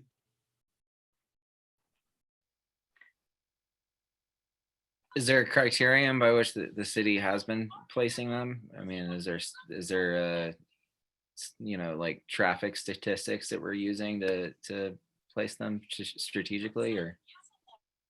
That would be part, like I said, part of the design process for the traffic engineer to lay those out in those locations is part of the overall project. And they have the data, they have the speed and volume data. They have some traffic studies that were done by Kim Parducci previously, and they'll do their own investigation as part of this. DKS, I believe, is the sub-consultant to Dowell on the project, and that'll be their responsibility. It also includes, pedestrian scale and vehicle scale lighting as part of that to make the corridor safe for people using it at night as well. And they'll be looking at that. I mean, I would think the North Main Safety Corridor should have a right to have those in it. Just saying. But anyways, if we have nothing else to discuss, we are at our 8 o'clock time. Good new topic.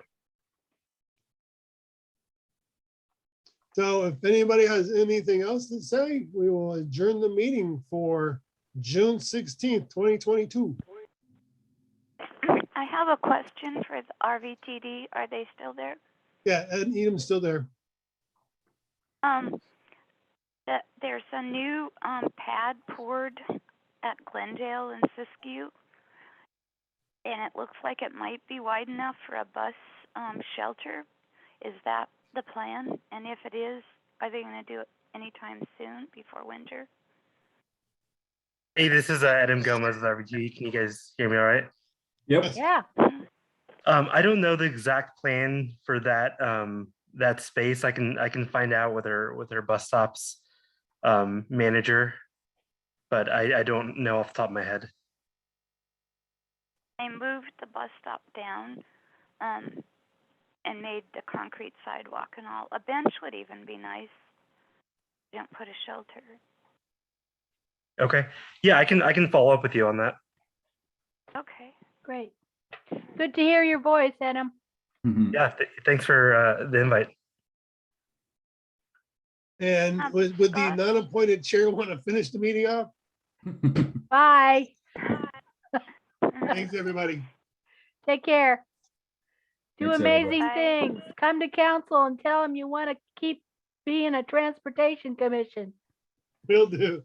See you, Linda. See Bye. you, Derek. See you, Ollie. See you, Joe. See you, Green. See you, Scott. See what, Mark? Take care. Bye.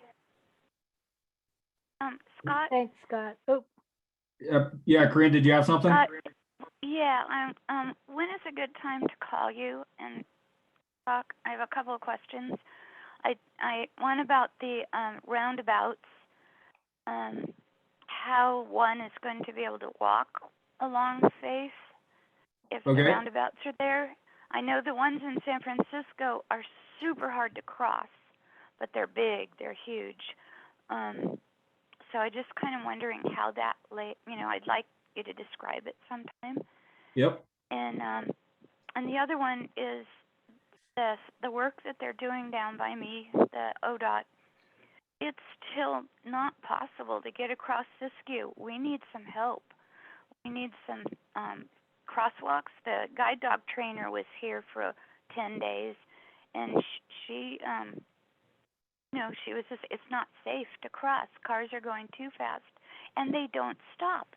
Even if you're standing on the side of the road, several people and a dog and a cane, they don't stop. And we need some help with that. Okay. Yeah. So I'll be around. I'm out of the office until I'll be back in the office next Tuesday. But I want to check in with ODOT because I know they're doing more work associated with crossings through that corridor. And I don't know when that'll be completed. So I can find out from Gary what the contractor schedule is. Yeah, when I talked to Gary Levy, did he used to be on the city council No, a long time ago? I don't think so.